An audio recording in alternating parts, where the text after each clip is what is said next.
कि और वो भी हम देखना चाहेंगे कि वो लोग फोन उठाते हैं कि नहीं। देखिए शक्ति सिंह यादव, जो शक्ति सिंह यादव हैं, मुख्य प्रवक्ता हैं आरजेडी के, उनको हम कॉल लगा रहे हैं जानने के लिए कि क्या हो गया रुपौली में, क्यों आप लोग तीसरे स्थान पे आ गए, क्यों तेजस्वी यादव और मुकेश सहनी के जाने के बाद भी। शक्ति जी बहुत बहुत स्वागत है आपका देशवा न्यूज में। जी आपका भी। क्या हो गया रुपौली में, मतलब दूसरे स्थान पे भी नहीं तीसरे स्थान पे। जो भी रुपौली की जनता ने उचित समझा जी, या उन्हें ऐसा लगा जी, तो अब जनादेश जिस रूप में आता है उसको हम लोग स्वीकार करते हैं जी।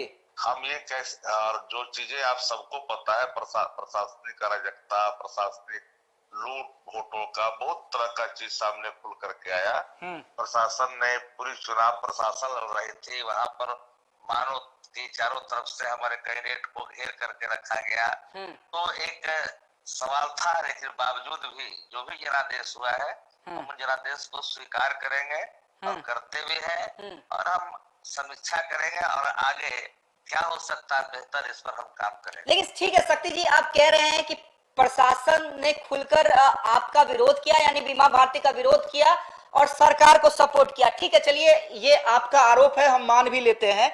लेकिन यहाँ पर देखिए सवाल क्यों बन रहा है कि ये देखिए दल में और दल में लड़ाई होती, आगे पीछे अगर जेडीयू और आरजेडी की लड़ाई होती तो समझ में आता। यहाँ पर शंकर सिंह कमाल करते हुए नजर आ रहे हैं जो निर्दलीय चुनाव लड़ रहे थे।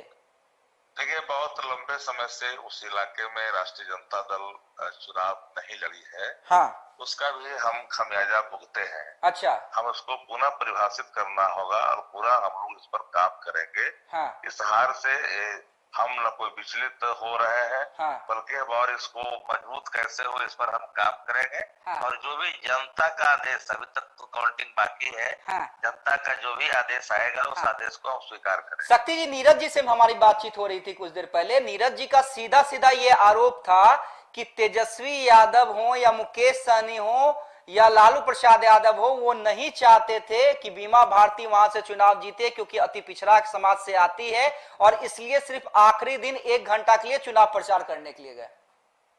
नहीं, जो आरोप अधम पिछड़ा की बेटी, अधम पिछड़ा के उसके पति के साथ, उसके सब लोगों के साथ जो व्यवहार प्रशासन का हुआ कुछ छिपा हुआ नहीं है।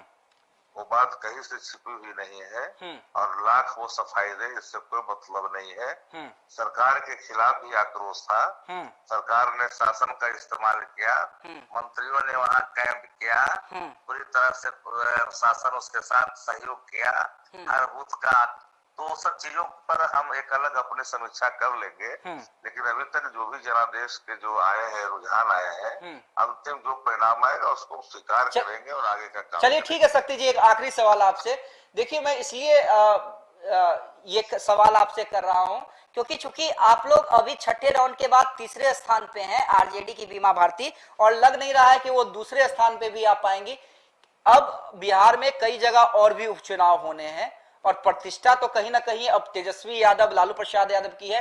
तो क्या मानते हैं समीक्षा वाकई करने की जरूरत होगी, इस क्या हुआ, क्यों हुआ? बिल्कुल हम समीक्षा करेंगे और समीक्षा के आलोक में ही जो काम करने होंगे उस पर हम लोग करेंगे। पार्टी में यही कुछ चीज और करनी है उस सब पर हमको ध्यान, पहले भी कहा आपको पूर्णिया के इलाके में राष्ट्रीय जनता दल ने बहुत कम सीटों पर चुनाव लड़ा है, 1 सीट पर चुनाव लड़ी है।